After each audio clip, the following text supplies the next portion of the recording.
So this is a truly special one. As you may have noticed, at the bottom left corner, it's not my usual Sudo nickname, but it's NymHQ because we are gathered in Neuchâtel, Switzerland for a team meeting. So this is kind of like a more spontaneous community call. I didn't bring you a news roundup. I didn't like prepare that much. We're going to be having a more spontaneous conversation. And today I have with me Jack, who you may know if you've been around for quite some time. He's been on one of the previous community calls before. Jack is head of people operations at Nym. And he's the second coolest guy in the company after Sudo. Say hi to the people, Jack, introduce yourself. Thanks, Sudo. Obviously, Sudo is much cooler than me on every level. No, hi everyone.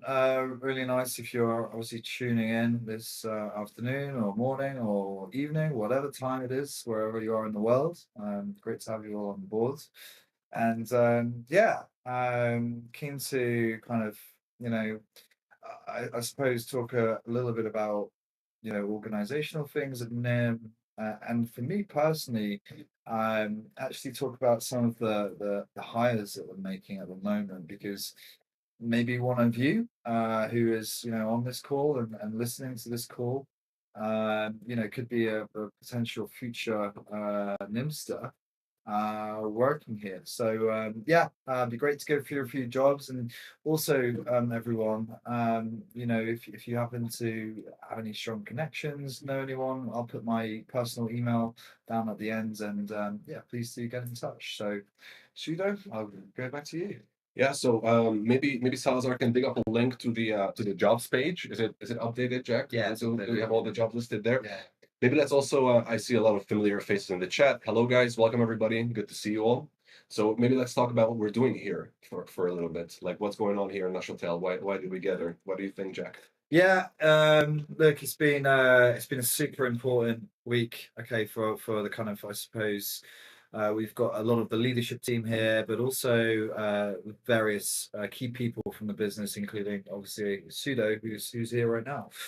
And what we've been trying to do is really implement change for the upcoming months, given how busy we're going to be with the VPN product launch. Of course, we're all really excited, and we have some huge plans in place. So, one of the things that we want to do is always incorporate, how we're working with the community as well, and getting community feedback, and that's been a real, I suppose, key thing throughout this week so far. And just obviously, I'm sure a few of you on this call will have heard of the framework with OKRs, so objectives and key results. One of the things that Nem's been doing this week is working really hard to kind of update and define our internal OKRs. So yeah, it's been a really cool week, quite intense, but really enjoyable. Yeah. Intense indeed, but very enjoyable, and it's kind of rare when I get to see my colleagues face to face. We're a fully decentralized and remote organization, so we barely ever meet, and it's really nice to see my colleagues finally. Now, a quick note, as always, since Jack mentioned feedback, we're of course keeping an eye on chat. So if you have any questions for Jack or myself, make sure to let us know. And also at 5:30, Harry and Alexi and Jaya will also be joining us. But until then, let's find out about those jobs. Yeah, sure. So as you know, a few of you may have noticed, we've been quite active on hiring recently.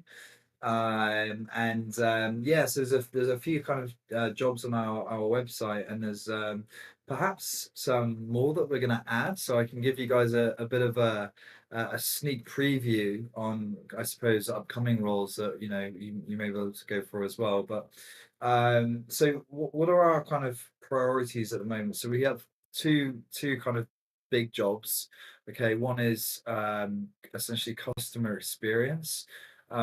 We are in the I suppose latter stages of hiring somebody at the moment, but essentially what we want to do is get somebody that not only can work for great customer support and customer experience and set up the function from scratch for our kind of VPN, but like the trajectory from that is scaling when it comes to our node operators and everything else like that. So it's really exciting hire. we have a really cool candidate at the moment. She is from a quite well-renowned online gaming company. I'm not going to say what because it's not done yet. But yeah, she's got some awesome skills, and we're super hopeful that she can come on board. Just seen a couple of questions. Let's Yeah, start with Black Snake's question. I'm going to show it on screen. yeah. The question is it a shared office space? Yes, it is indeed. There's Mm. another meeting in progress right there behind us. Um, well, our tech team is figuring out some technical details. We're neither of us are tech people, so we're not going to comment on any of that stuff. No. Um, and then the next question is from Papu. Thanks for the question. How big is the team? Does everyone work Yeah. remotely? Yeah, so great question. So we're a team of 50 people at the moment, okay? We are all inside of Europe. So that is, and the reason for this well, obviously we have a couple of people obviously on the community side with all regions of the world. But for full-time people, um, we like to hire from Europe because as me and Sudo are doing right now, we like to get quite a few face-to-face meetings. And if we had people in like Australia and places like that, it would be quite difficult and become very costly. Yeah. So that's the reason for that. And obviously the legalities of actually, hiring people as well, is super important because we want to keep it inside of Europe. Can we visit? I can see a question come up. First question, actually, let's address this one first. Where is Hux?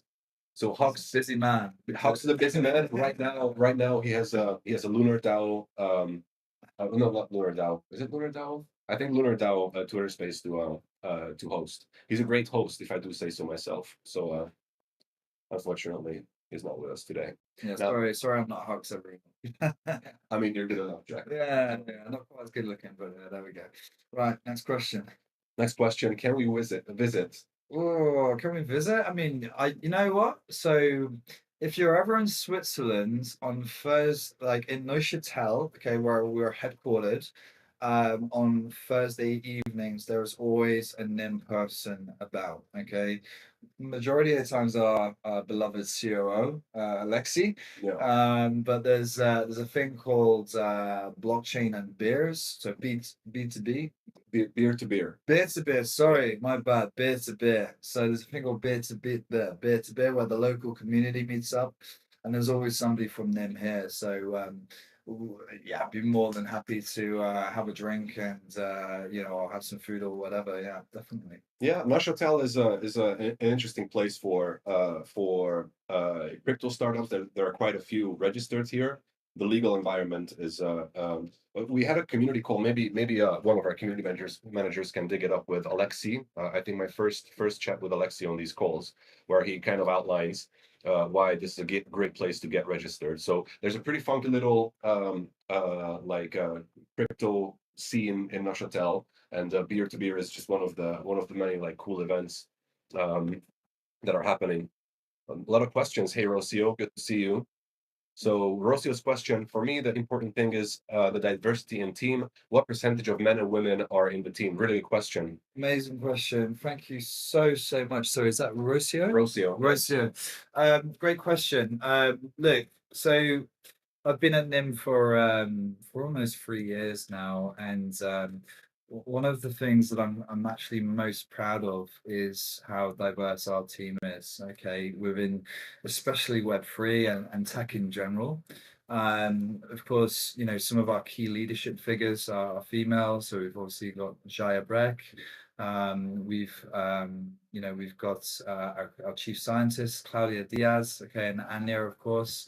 And across the business as well, we're probably at about a 40% female and 60% male ratio at the moment, which is again something we're super proud of, and we obviously want to continuously improve as well. And we like to get people from all sorts of backgrounds. Okay, we've got some of our engineers are genius PhDs, all the way down to kind of self-taught hacker coders, who are super cool as well, and obviously add a lot to the party.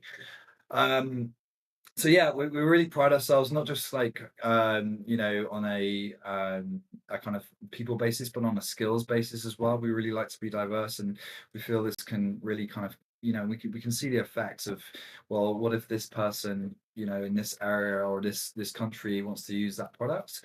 Then we already have kind of people internally or people in our community that can help us out with that. Yeah. Yeah, what I would add there, I'm also proud of how diverse our team is. I mean, I'm under the leadership of Jaya. As you probably noticed from these community calls, she's also a really close friend of mine, and the like most significant mentor I've ever had in my life. But what's even better than our diversity is the fact that we don't talk about it. We just do it. We don't tokenize people for who they are. We don't tokenize them for their gender, for their skin color. We just we just have like a really amazing and diverse team, and that's Yeah. that. And we don't make it into a cringe, A cringe virtue thing. signaling. Yeah, we don't. I see a lot of. Right. Can I swear? Yes, There's a lot of bullshit, right, in the world right now. I'm sure we can all agree that the world's pretty crazy. And we just like to get stuff done, right? And we hire cool people.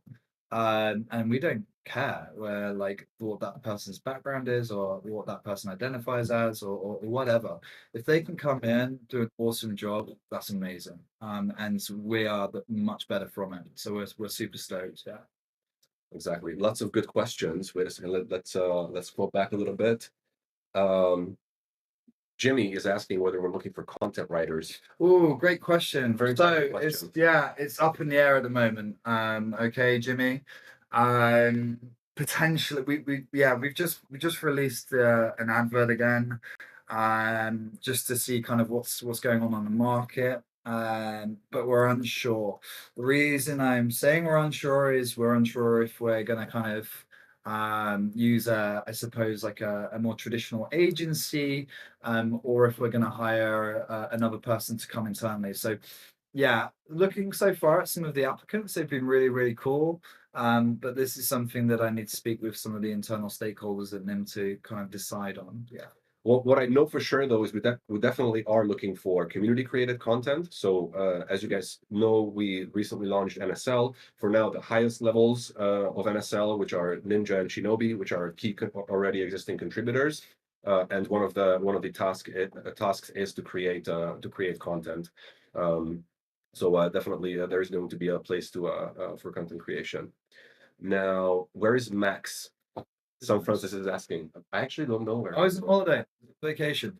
Well deserved. He's in Mexico, living the dream. Uh, Yeah, super jealous. we're jelly. I'm also We're jelly. jelly. Max loves Mexico, so he's there and he's in his happy place. All right. Next one. What are the coolest tech offices in Neuchâtel? After NIM. After NIM, of course, but I don't know many others actually. Dude. This is I'm Look, we're not locals. Neither of us are locals. Quite a few Sorry. team members are though. Maybe when Alexi can 100% answer that question. Alexi knows everyone here. His connections run deep, so NIM is really well connected in Neuchâtel. Blacksnake is asking a good question about the interview process and the web. Yeah, great question. Thanks, Blacksnake. So we've recently updated the jobs website. So you can actually see our full recruitment process. So basically, I've broken it down into 9 stages. I don't know if you want me to go through it bit by bit. It's a little bit long, but You can. yeah.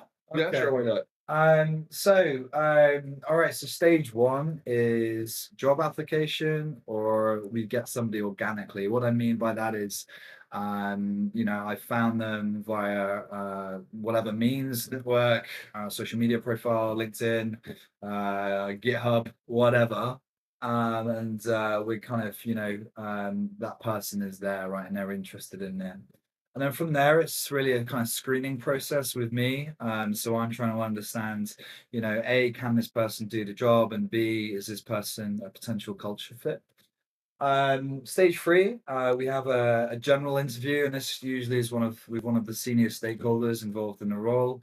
For example, if it's for a tech hire, it's going to be with the CTO, and it's really important that he gets in there first to really understand again on a much more advanced level if this individual can do the job. Stage 4, obviously, depending on what you want to do at NIM, there might be a tech test. There might be a written assignment, various bits and pieces. But it's on the homepage. Yeah, Homepage. yeah. You just got to scroll down. Oh, If you go onto the, if you go, I'll do it now. If you go to Nim, and there we go. all right. I'm gonna actually show what Jack is talking about so that you have an easier time following along. Yeah. Here we go. Cool. So potential tech test, and second interview, and then if that all goes well, there'll be a final interview with one of the C-suite. So that's usually Harry, okay, who does the final interview. From there, we'll obviously negotiate and get a kind of offer scheduled, all right, and get that written out. After that, once that all matches up and everyone's happy on both sides, we use a Swiss company to do some outsourced reference checking, okay, and we do our own references ourselves. And then we have stage 8. You will have whoever joins has a call with me. It's probably about half an hour. We go through pre-onboarding. So what I mean by this is to manage expectations, what that person's going to expect from their kind of first couple of weeks at NIM, and what the onboarding process is like, and also I assess what the tech requirements are for that individual, because what we always want to do is we hire great people, so the tech should match that, okay, and not hold them back. And then from there, we get to the individual's first day and onboarding, team presentation, and take it from there. So Amazing. It's really nice that you have the whole process laid out like that. Wait, how do I stop sharing here? Like this? Stop screen sharing. there you go. All right, a question about that, because I think culture is super important, and we really managed to build a good one. Yeah. Like every single team member I can say is like it's like Yeah. really fitting the culture. How do you do that? What's the process there? Yeah, no, that's a really great question. I don't want to give any of you people like my kind of secrets, if you're gonna be kind of interviewing and screening with us. But no, seriously, it's a passion for privacy, okay? And that's the first thing that I look for. Um, I'm looking for somebody to get it. All right, so they got to be smart. They got to be switched on. I don't care if you've got a kind of PhD from Stanford or if you're a kind of self-taught coder. That's not an issue to me. What is an issue is if you can get what we do and more importantly why we're doing what we're doing. And what I kind of want to understand from somebody is that they realize they're kind of, I suppose, severity of the threat we face at the moment, and not now, but also into the future. So yeah, that's the real thing, Sergio, is making sure that somebody understands privacy, why privacy is important, and if they get that, that's going to drive them to do a pretty amazing job. Exactly. Yeah. So yeah, if you're not interested in privacy, I don't know what you're doing listening to this community call, but please don't apply for a job. You're not going to get it, basically. All right, next question, also a good one, although we already addressed it, but let's address it again. Where's the big boss, Harry? He's not there. He's probably in another room. Over there. He's having a different meeting, and he will join us shortly, hopefully. He said he was going to come at 12:30. Yeah. All right, so Rosie was asking another question. Okay, awesome. Yeah, for sure. That's really the question. That's a good question. I think so. Look, I think particular points of particular interest are obviously Mandarin, okay, for a Chinese community, but also Spanish as well. We've got a huge, obviously, community over in Latin America. Rosie is one of those people. There we go. An amazing community member from Latin America. So yeah, I mean, if we've got if there's key places where we want to get kind of content and docs out, it's always going to be helpful. Yeah. So in general, correct me if I'm wrong though. You're the people's person. Go for it, man. But as for like an internal writer, we're looking for English language. English speaking first, yeah. But like I mentioned, NSL has launched, and one of the things that we're really looking for help from the community is translations. So as you know, we have communities in 12 different languages, plus I think some unofficial ones as well. It's hard to keep track at this point. So obviously, localizing our stuff, what's going on around NIM. So that's both our announcements, and tweets and stuff like that, but also things like blog posts and the website and stuff like that is pretty important. Yeah. So we're counting on the community's support to do that. Yeah, for sure. That one. The nine. I think Black Snake is asking the nine steps. Well, The 9 steps. Yeah. Yeah, like I got well, as discussed. So there's 9 steps. Yeah, but the thing is, well, you got to remember that's not 9 interviews, right? That's you're gonna be, people have about 3 interviews on average. Okay, if we compare this to somewhere like Apple, where they have 6, 7, 8 stage sometimes, it's really not that much. Yeah. We're not Apple. We don't want to be. You know. Uh, all right. So this is also a good question, kind of timely as well. Are we outsourcing development besides grants? So on your side, community wise, yeah, I mean, do you want to talk about that first, and then I'll talk about core dev? Yeah. So another thing that is happening under NSL is not major but minor dev grants, right? So as you guys probably know, there's something called the NIM Innovation Fund. So via NIM, basically, if you're developing something that will benefit the NIM ecosystem, then we can put you in touch with VCs and they can invest in your project or idea. Now, as for grants, they mostly happen under NSL, but you're asking besides grants. Yeah. So Yeah, I mean, so look, so I don't know, so example, like a full stack developer or a Rust developer, if you're looking at these kind of profiles, that definitely won't be outsourced. We need these people in the teams. I like to think of these individuals as literally our frontline troops, right?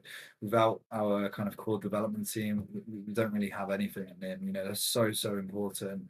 And with that importance, we need people, in-house, understanding the culture, and yeah, doing a great job. And I think the best way for that is to have them as a cohesive unit as such, learning from one another, and obviously yeah, enjoying working together and becoming close colleagues.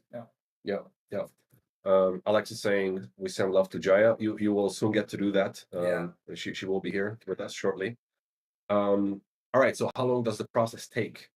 Yeah, I mean, so look, all right, so yeah, that's a good question. That can really vary, okay? If you've applied for a job, it's not always that we can get back to you. So sometimes we get 300, 400 applicants, and I don't want to kind of send people a horrible automated response because it just looks horrible and automated. So unfortunately, if we haven't got back to you, we keep an eye out for other roles. But you're probably there's probably not the best fit for that particular role at that time. So it all depends. I mean, if but say if somebody's a fantastic candidate, okay, and we want to push them through process, I try to get everything wrapped up within 3 weeks. Okay, I really want to push for that kind of 3-week time scale. Again, though, this can be dependent on hiring managers involved. So some of the obviously key stakeholders might be super swamped with either like heavy tech stuff or marketing or communications, whatever. And their diaries might be a little bit wild, so it can sometimes take some time. But we always try and get people in. We're trying to get people done within kind of 3 weeks. Yeah. All right, so the next two is about the roadmap. So I'm going to leave that to Harry to answer. I think we'll be really happy to talk about the roadmap as he usually is. Is the plan still available or stop? I don't know what you mean by this, San Francisco. Is the plan still available? Oh, I don't know. Sorry. Yeah, let's move to the next one. Okay, this is also a good one. Rocio's on fire today. Yeah. What are the top 3 skills you look for in your future colleagues? Yeah, of course. No, that's a great question. Okay, so well, we can't, if in a general hire, so obviously for a developer, we're going to look at different skill sets to say a content writer, right? But I think above all is passion. Okay, passion. Somebody who is a seriously hard worker. Okay, at Nim, the team is driven, and we're still a relatively small team, and that means work does get compounded on us. All right, and we have to wear multiple hats at some time. So being quite resilient, I would say is super important. It's been as you all know, it's not been easy last year or so for anyone, right? Well, especially in this space, right? Especially in this space. So yeah, having that resilience there as well, and I would say just cheerfulness. We love positive people. If you can cheer up the people around you, and be an example to your colleagues, that's really awesome now. All right. Next one is also from Jimmy. Good point, Jack. How did Stanford grads as self-taught coders compare in your experience? Excellent. Well, There is this. So I hear that I'm not a coder, but I hear this often that yeah. actually self-taught people are better than. Yeah. It's the old kind of myth, I suppose, but it's kind of true. Well, look, Jimmy, it was Jimmy, right? Yes, Jimmy. Yeah, that was a great question. So, if you've been following Nim around long enough, you'll know we had our last CTO, Dave Hershin, who we still are very fond of today, and we have very close connections with. But Dave was completely self-taught, and he's a wizard, man. So you've got people like that, but then we have like other senior Rust developers here who've got amazing PhDs. I mean, look at our CEO. I mean, if we want to look at his academic background, it's pretty wild. So, you know, I think it really doesn't matter. It's obviously self-taught people can be slightly different in how they approach things, and maybe not as process driven as say the more academic people who are probably more heavy on process, but this kind of balances each other out, which is really interesting and can actually be a super positive film. And what about coding versus other things? In terms of how much impact does it have if you have? Yeah, great question, Sudo. I think so. Coding, if you're a good coder, you're a good coder. That's it, right? Um, Let me just think a second. Um, Look, I think for something like marketing, okay, um, perhaps somebody having a good kind of marketing degree or education can help in some situations, because it's not something you kind of pick up overnight, right?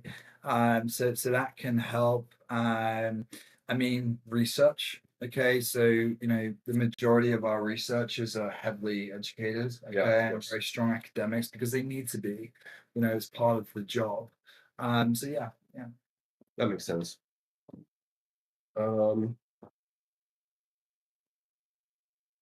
Okay. One question about opening. I'm guessing the question is about opening the validator set, right? So this is also something that we should probably discuss once Harry's here. But this is still very much a soon TM situation. What we've been focusing on, so our validators have been doing an excellent job, of course, before the launch of NymVPN, while basically the mixnet was mostly in testing mode after launch of mainnet. They have been like instrumental for the project to run, right? There are also some very important functions of the validator set. So they maintain everything that is happening on the mixnet. They maintain rewards. They maintain the NIM token, like transactions in the NIM token, staking, all of that stuff. And of course, validators will also be responsible for credentials, so which are going to be important for payment, and just generally a very important function of the blockchain itself. So zero knowledge credentials called ZK NIMs, as you probably know. So what we wanted to make sure first is that validators are rewarded. So we made quite a bit of progress on that to turn on rewards for validators. And then at some point, again, I'm not going to say anything without the big boss being here. The validator set will go permissionless as well. But let's keep this question around for Harry as well. Yeah, I think we got some up there as well. No, this one we already covered.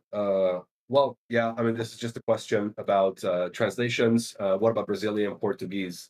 Need some support with Well, with translations? community people over there, we don't have any need right now for a full-time individual, but certainly I was in the kind of Portuguese Brazilian community, I'm sure. Exactly. Yeah, we have a pretty strong Portuguese speaking community. We have an excellent squad in Portugal, Tupinambquim. Great steaks as well. Yes. Yeah. Yes. Yeah. They're really good in our community. I mean, the steaks in general in Portugal or in Yeah. Brazil are really great. And that's a different spelling, guys. So we're talking not about I'm just messing with you. yeah. He's constantly messing with me. Okay. All Okay, right. this is a really good question from Oh, okay. Yeah. Good one. What are your thoughts on AI taking away jobs? I think that's a really, really interesting question. I've been thinking about it a lot because I've been thinking about my job as a recruiter. Is that going to be taken away in the future? And then, of course, I all day long, all I think about is jobs, right? Because that's what I do. And will AI? Look, I think I think the human factor in how people interact is huge. Mm. All right. And I think it's going to be an extremely long time before AI can get to a level that can have human emotion. Yes, it'll, obviously have the intelligence, as it says on the tin, but Yeah. that kind of emotion factor and being sat with someone in a room or being sat with somebody in a video call and getting their vibe, I think that's going to be really hard to do from a machine. So probably in like 100 years, maybe. And yeah, look, my personal opinion is like I don't want it to be like I love working with people, and people are awesome. And especially if people are doing like a job they love, I don't want that to kind of take away from them because of a machine. So yeah, that's my thoughts. Yeah, I mean, just to add on that, um, and specifically Jack's job. So Jack's job is not gonna be taken by an AI anytime soon. Obviously, it's a big thing nowadays that's going on. AI is like an exponential curve in terms of its development. AGI, I think, is not only I think, but experts think now that it's not more than 5 years away. So this is definitely a very real question. But there is just notice the situation here. So Jack is doing recruitment. We have a person who's like a very important person within NIM who's doing recruitment. We could do that with external companies as well, but there's a reason why we're not doing that. I think the sort of external company recruitment can be taken away by AI, like Yeah, large parts of it. essentially, yeah. But what Jack is touching on, like all of his culture stuff that is sort of untangible or intangible, is the word? Which was Yeah, whatever. It's cool. one of It's been those. a long day. It's been a long day. So that's way harder to crack. I don't expect AI to do that anytime soon. So Jack will unfortunately be here with us for at least the foreseeable future. For the foreseeable future. Unlucky people. All right, thanks for the questions, guys. Wait. Actually, this is also a good one. Did the kind of applications you Yes. get change Yes. after ChatGPT? Yeah. Do you get the bullshit? Yeah. Oh man, I've seen I've seen a couple of the same CVs, with different names. So yeah, it's something that recruiters especially are onto, because they see CVs on a daily basis, and something that's come out of ChatGPT. Yeah, it's a funny thing. Lots of spearheading. I'm gonna say, yeah. So yeah. Yeah, this is getting pretty crazy. So also community submitted content and all of that is full of AI stuff. I tend to be pretty good at catching AI generated I text. mean, for yeah, I mean, bots and Yeah, crazy stuff. because it's like it's for now it's very obviously AI and it's just cringe. It's Yeah. never like an actual like you can feel that it's not like an actual person writing Yeah. something. But yeah, it's getting crazy out here. Yeah. Um, all right, it's a good question from I think hopefully we're not skipping any. Yeah, from Rocio once again. have you thought about having a mentoring program for those of us like her who want to grow within NIM and be able to help the adoption of NIM? Well, I think that's Exactly. yeah, shipyard, right? That's yeah, Shipyard was the educational part of it, but NSL is very much supposed to like fill that gap. That's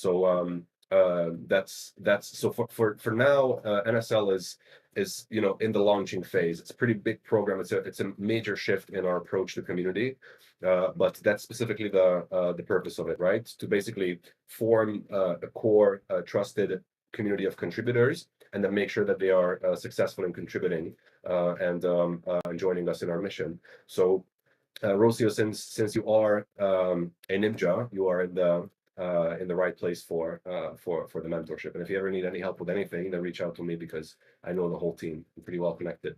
Yeah, awesome. He's the guy. He's the guy. I am the guy. Now, a bit more of a basic question from Hugo. Thanks for the question. Can I join running a node anytime? Yes, you can. So if you're talking about running a NIM mix node, they are fully permissionless. You can set one up at any point.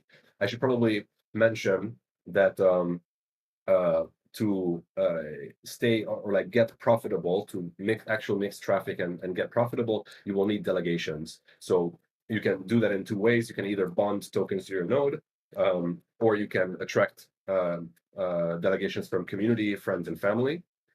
So yeah, you can get the docs were linked in the chat. So if you're interested in setting up a node, then make sure to check them out. All right. Highlight this one. All right. Question. So Sudo, can we look at the secret word in NymVPN website? Give us a hint. Okay, so if you guys don't know what's going on, there is currently an ongoing treasure hunt on the NymVPN website, and as it turns out, it's really difficult. So I haven't had a chance to check it myself. I don't know the secret word, unfortunately. But he does. He's lying. No, I actually don't know it. But even get it out of him. even send him, dox him. It's dog. I mean, where are the dogs now? All right, wait. Let's move around a little bit because we're extending the group. I'll shoot.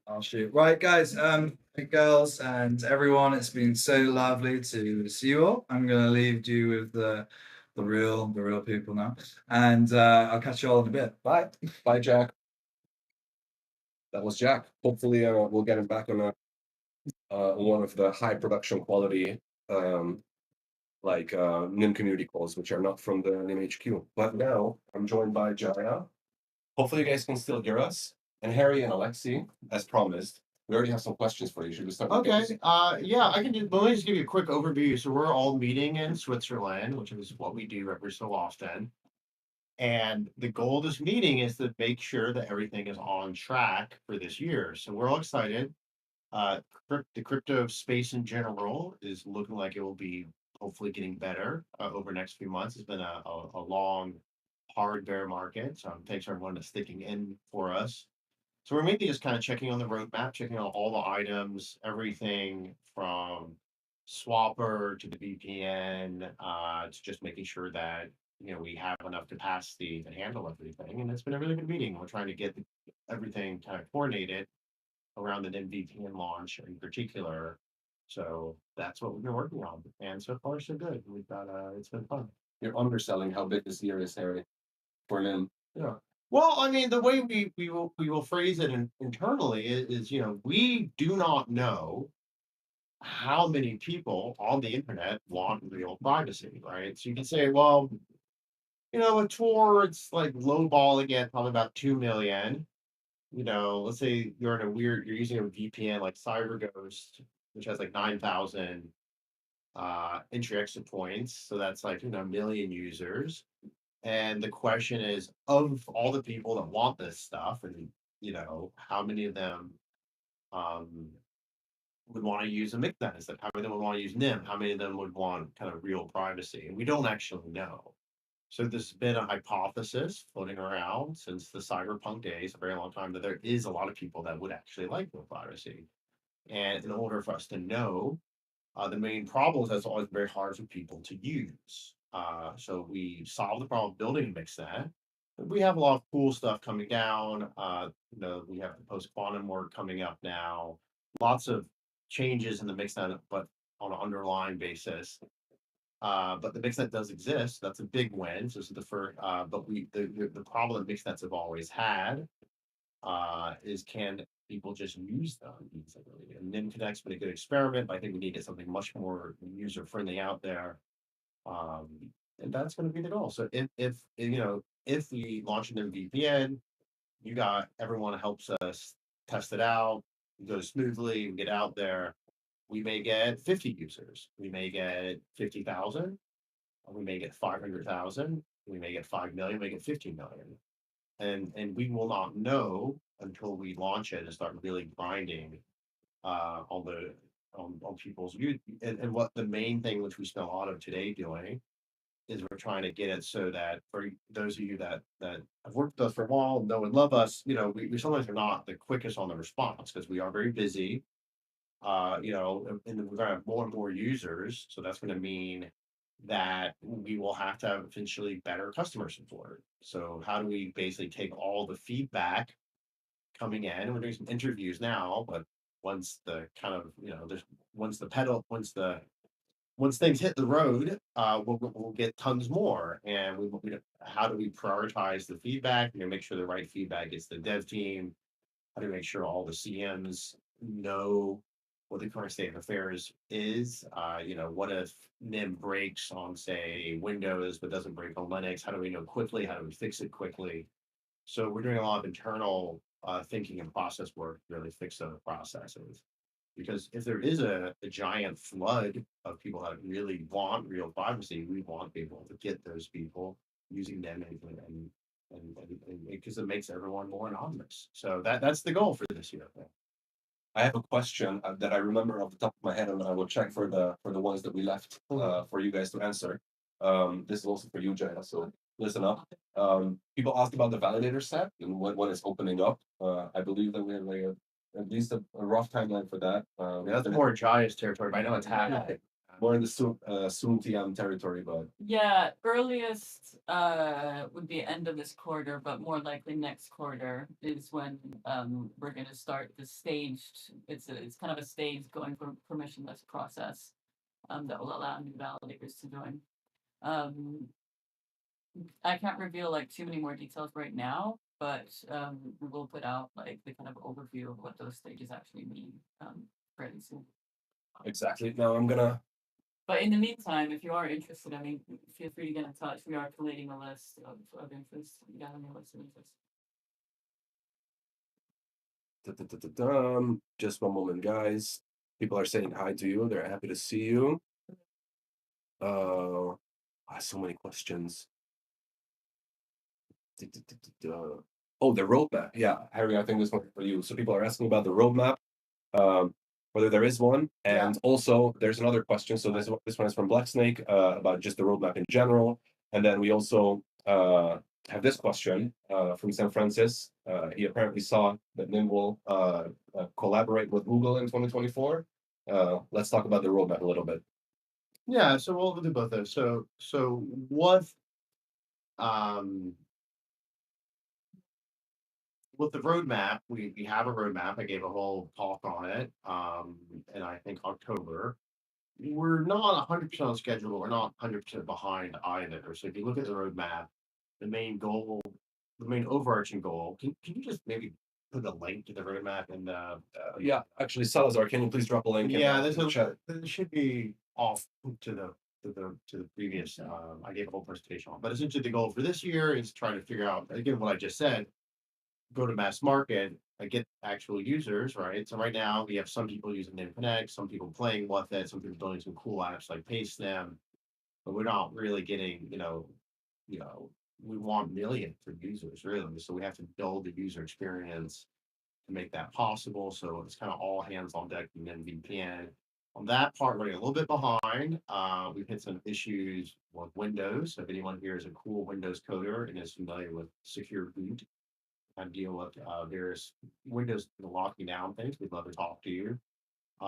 Pretty good progress on iOS, very good progress on Android, and of course Linux is the bread and butter. So I think the NymVPN roadmap will be a few months behind, but we still should be able to start basic testing in February, and we're going to phase. No, sorry, March. And we're going to phase it in. So every month or so, we're going to test a component. So in the first part of the testing, we don't want to test the network itself. So you'll be testing on a test net, or you'll be testing the app. You'll be testing the usability of the app. Then we're going to move to testing out the current node operator. So we have a lot of people running mixed nodes, but it's not clear how many of them are actually high capacity and high quality. So we'll be testing that workout in the next phase. And then once we're convinced that the network can handle real load and can handle and the app is usable across different platforms, then we'll do we'll leave beta and do a real launch on it. And we're hoping to do that over the summer. I would assume towards the end of summer. I could see it being pushed to the fall I think the app progress has been really good. So I think people are very excited that we will have a VPN that will work on most platforms. I think we're gonna probably gonna hit some. It's gonna be harder. Will be the network infrastructure itself. Can the current decentralized network actually handle a huge amount of traffic? And we'll know. We'll know, right? And if it doesn't, we're gonna we'll keep changing the network's parameters so that we can handle real traffic. So, for example, that may mean that nodes that have high bandwidth, better bandwidth, get rewarded more. And right now, a lot of rewards are based on staking. We may tune that parameter down a bit. So to be very frank, we have a lot of levers we can play with. Um, now, I can go over to other parts of the roadmap. We do have decentralized the validator set on the existing roadmap. That's definitely going to happen this year. Uh, Tech team has told me it's like 90% there for at least the easy parts, like rewarding the validators, letting people join. Fortunately, like getting people in and out is still a little bit tricky. But yeah, that stuff is looking good. And integrations are good. You know, Zcash is very hot on integrations. The Zingo Labs wallet, which is the wallet I use, already getting them ready to go. So we're making progress on the integration front as well. Now, the thing with mixed nets is really interesting history that most people may not know. We can try to do an interview. We'll do some interviews with them over the next week or two. So you know, a lot of the early cypherpunks did at some point did jobs and companies, and some of them did it up in Google. So, for example, Ben Laurie, who invented this thing called TLS that you will lock in your browser. He ran his own shop for a long time, his own server, kind of secure server farm called The Bunker. And then he advised WikiLeaks. He was friends with Julian. At least just they knew each other. And then he got a job at Google, where he helped roll out things like certificate transparency, which makes sure that your certificates aren't fake. So he's a big Mixnet guy. Before Sphinx, which is the packet format that we currently use. Ben Laurie designed this packet format called Minx. And so Sphinx is actually a successor to a previous packet format called Minx. And then Ben Laurie worked with Carmela and Claudia, our chief research scientist, on various peer-to-peer mixnet designs. Probably the prominent one is called DRAC, DRAC. So, you know, but now, you know, for a while, Ben was kind of head of security at Google, and he was still very interested in mixnet. So, you know, there is use cases. So obviously Google's business model overall is based on surveillance, right? So that they probably won't want to encourage you to use a VPN because they want that IP address. They probably won't encourage their users to use a mixnet. We hope you do, but I don't think Google will encourage you to use a mixnet. That being said, you know, Google as always is, you know, they were pretty angry about the NSA mass surveillance. They've been pretty angry about, there's been a lot of attacks, particularly various governments on their infrastructure. And, you know, Google has always, the Google engineers we know, Ben is just one of them, right? So Adam Langley, who currently works at Google, built a early mixnet file transfer system, which some of you may have used called POND, POND, a few years back. So they've always argued that Google's always argued just largely that Tor doesn't really make sense, and that if you wanted a successor to transport layer security to encryption on the web, that you would want something metadata resistant, and that they would want that at least all their connections between their servers. So Google has a lot of servers, those servers talk to each other, and it would make sense that that data going from Google server A to Google server B is quite sensitive. So I think that's the aspect that they would be interested in. Whether or not they're actually interested in that is how interested they are. So obviously, like any organization, even a company which is based on surveillance has anti-surveillance activists inside of it, right?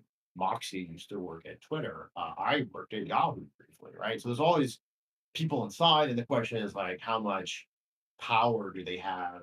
They probably can't change the company's fundamental business model, but they can help get stuff deployed. I think more interesting than Google to some extent is once we've really bulletproofed Sphinx and very successor formats like Outfox, we would be particularly interested in trying to get some of that baked into internet standards. So we have discussed with the Internet Engineering Task Force, which is the primary standardization part of the internet, if they're interested in metadata existence. There is interest, but they want from us, Lightning Labs, Blockstream, mostly Lightning people and us are the people that are interested in Sphinx. And we would also want to pursue that as well. So that's also on the roadmap, if you will. I have a question for Alexi next from San Francisco. I think this one is for you. So what's the main category for NIM in the 24-25 cycle? Is it privacy or deepen? I can already answer that it's actually both, but I want Alexi to expand it that a little bit. Yes, this is because so deepen is a very interesting narrative, which is now shaping up. Actually, we were already talking about this a few years ago. Because even when Bitcoin started, and we were talking about the how you pull up resources together from actual servers, and you could share CPU time, you could share, or you could pull CPU time together, or hard drive time, or manage real tools. If you remember, for the ones who were part of the DAO, that was 2016 on Ethereum. The objective of the smart contract was to control electronic locks. So you could actually, from the smart contract, you could pay the smart contract, and then you can open up a lock. So I mean, so this link to the physical world is something which exists in what we want to achieve for a long time, right? And here, basically, with time and with we build up all the pieces. So the token economics was built, the logic, the knowing what kind of tools will work together. And here, basically, NIM comes at, we were building maybe without the name Deacon, because this comes up as a maturity. It's an element of language that comes with maturity, right? Like people start to understand the concept of like putting together physical resources to make one infrastructure that would deliver several apps. And this is matching exactly NIM. So NIM is a deep-in infrastructure, and the role of the NIM infrastructure is to provide privacy. So this is where we are in both world, right? Because the privacy is what is interesting, because we're building an infrastructure. We can have a set of privacy tools and not just one, right? Like typically, a company would build one tool, like a VPN, or then they would build a series of tools, like Proton, for example. They started with the VPN, and then they did they started with the email, and then they added the drive, and then they added the VPN. And it's very hard for them. It's like every time a new product, a new infrastructure to build upon, right? They cannot like reuse.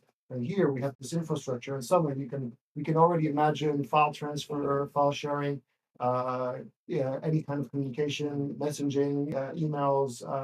VPN is the one easy starting point for that we use, right? But you can imagine all these other apps. And So the reason why the VPN is a good starting point is because the way you become properly anonymous is just put a bunch of bits in the system. And so it's just the easiest way to put bits in the system. But the nice thing is that because NIM would be more of a platform, you can imagine people, like Sven and others will build on it, and that will allow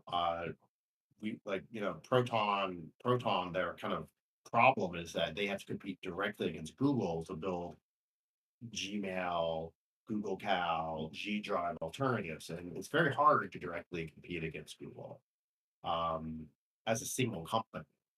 But it's like we imagine that a lot of different groups in decentralized fashion. If like one group is working on a G Drive alternative, another group's working on a calendar alternative, another group's work, then you actually need a lot more. And so that the vision of free software has always been that all these decentralized groups can build free software, privacy enhanced alternatives.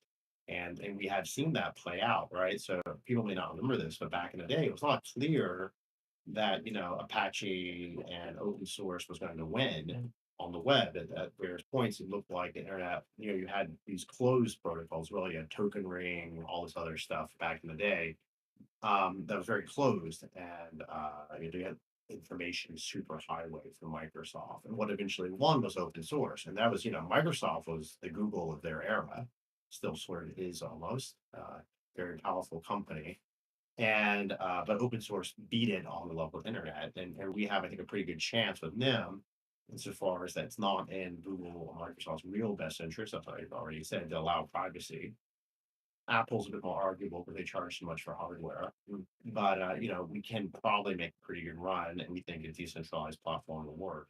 I mean, DeepIn, Jaya's been doing DeepIn interviews, like you said, the problem with them is we're too early. So I think you were talking about essentially DeepIn like a year or two ago, Yeah, and we weren't in the phase, right? So we're always a little bit ahead of the curve. We're working with limited camera space, so I'll bring Jaya back. Maybe you want to comment on the deepen thing a little bit, or should I ask you a different question? Ask me a different question. Okay, so wait, where did I see it? Oh yeah, this one. Question is from B Neto PT. Thanks for the question.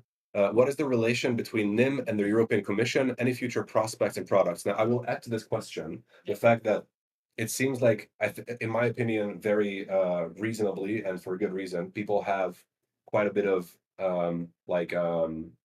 uncertainty when it comes to the EU and privacy, right? Mhm. And then when people see that we're funded by the EU Commission, and we are one of our funders, it raises questions, right? They are not, they don't trust the EU for, I think, for good reasons when it comes to privacy. So maybe let's also comment on that a little bit, because recently people questioned this. The first thing to know is that like the EU, the European Commission, is like a collection of a ton of different departments. And they're not like monolithic in that sense, and that's also why you get like contradictory things happening, where on the one hand a set of policies come out that undercut privacy, and then on the other hand you have like the GDPR, which like was intended to provide some fundamental rights around privacy. So the key thing here is to collaborate with the right people, and then the other aspect to that question is it's like pretty normal that there's public sector funding that goes towards basic research.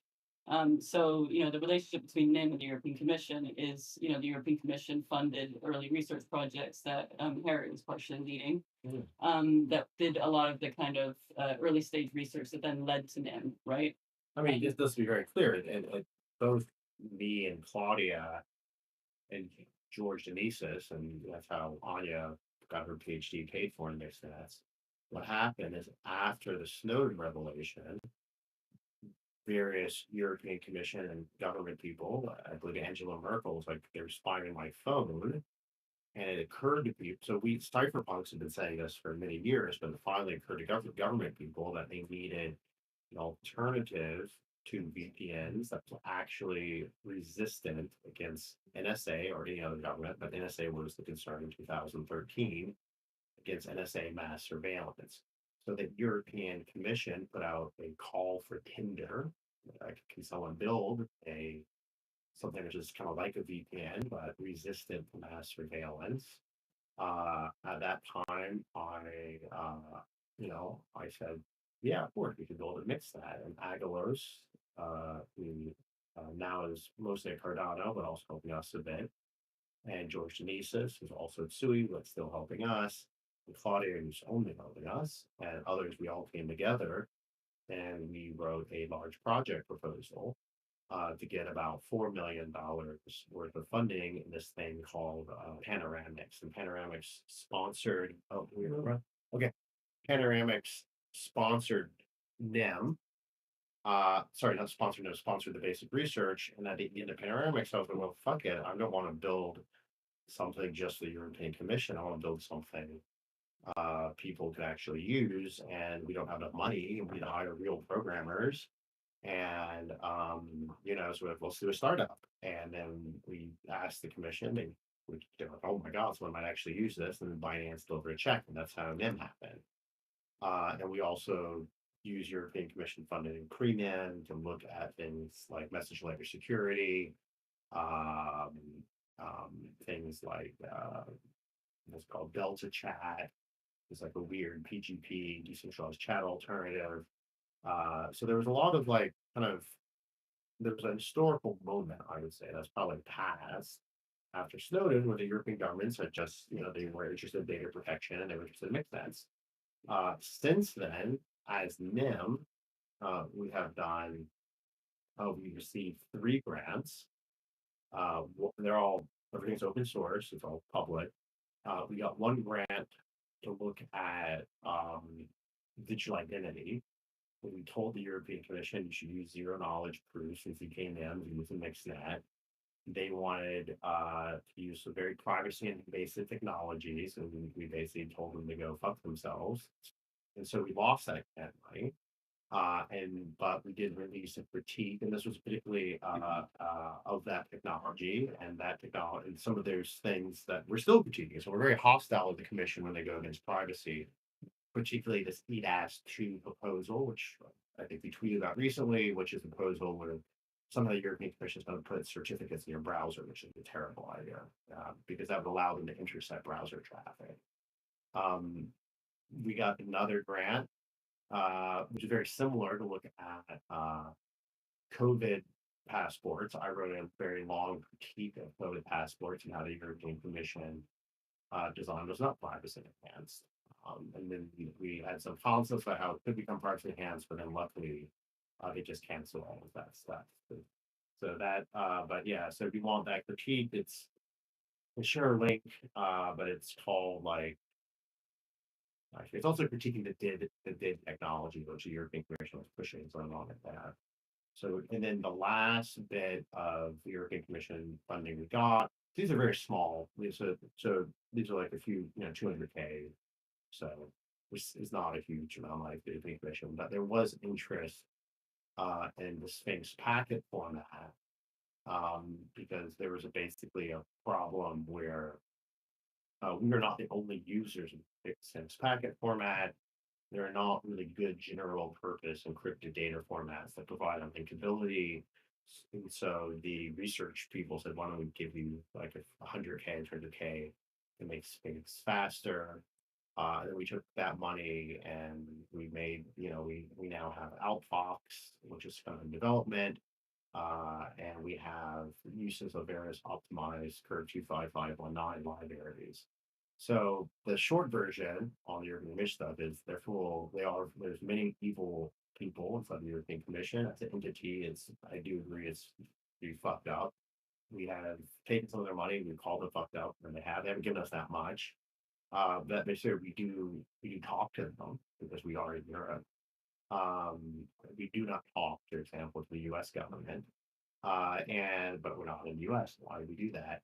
And our goal is to kind of preserve privacy. So so for example, like EDAS-2 is a bit of a threat to them, right? So I outlined this. Like if you use NIM, and that's cool, you're defending your traffic, but then the European Commission can access your web browser data, regardless of if you use NIM or not, by not looking at your data connection, but actually directly accessing it via the certificate authority system and man-middling it that way. That's really dangerous.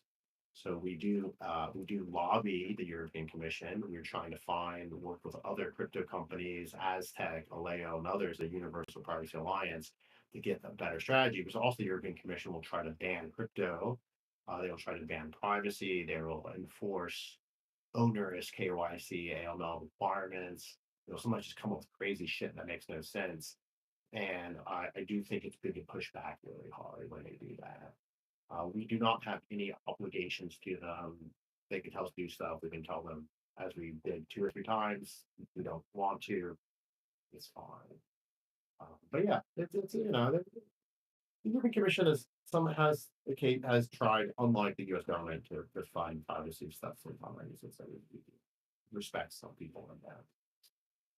All right, I think we're over time, so that brings us to the end of this community Oh, call. wait a second. Do we have? Well, do you want to do? Well, we have a second. Just one moment. Before a special surprise, I'm going to share the secret phrase for today with you.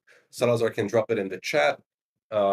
Thanks for all the other questions. Maybe we can take the conversation to the NIM Matrix server so that we got quite a few more questions. The NIM Matrix server, and we can keep the conversation going. But for now, the secret phrase to claim your POAP for today's community call is NymHQ, because we're here.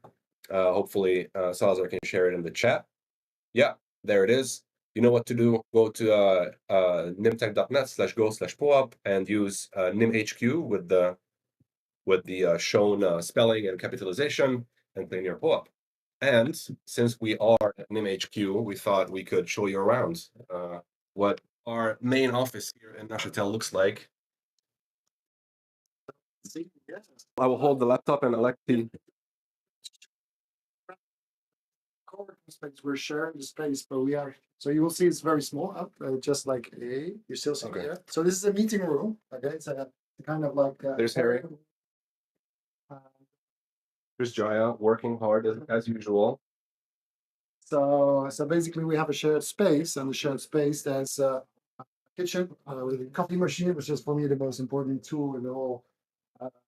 It's a bit messy right now because we've been like working with a lot of people in here. So, but the coffee machine is the most important. And Uno cards. Co-working space. Nobody knows why. Nobody actually plays Uno. So here it's a kind of shared space, and actually it's part of the NIM team, which is here. So we have like a dev meeting happening. So you can but now I'm going to show you back here. Yeah. Oh, sorry. We have this is from other companies, but now we're going to into the real NIM HQ. There's only one, and it's this one here. Now let's go ahead. There we are. So you have 4 desks here. Yeah, you have there's Meds and there's Jack that you saw before. We have a nice poster of like how NIM functions, and we have some secrets. So we have a picture of the whole NIM team that when we met last time in Spain. And some pretty cool tech, right? And we have like, you have to defend yourself, So like when there's surveillance and we are the anti-surveillance team, we need to know how surveillance work. And they use a lot, these ones, right? So we have them, and we also have some other tools here. Computer, which of course we also need to know how they work with those. We use floppy disks every day at NIM. It's part of our core technology. But yeah, that's basically it. That's where we are in NIM HQ, and we have also a stock of goodies that we have, right? So if you actually show the new stickers and the cap. Stickers, yeah. The cap is cool actually. So hopefully, if you win sometimes stuff, we have a nice NIM cap. And if you met us already in events, you might have one already. But the cool thing about the stickers, we have a bunch of cool stickers. Oh, I haven't even seen those ones yet. So that one is a cool one with that's going to be for the VPN. And what about the square one, the new square one?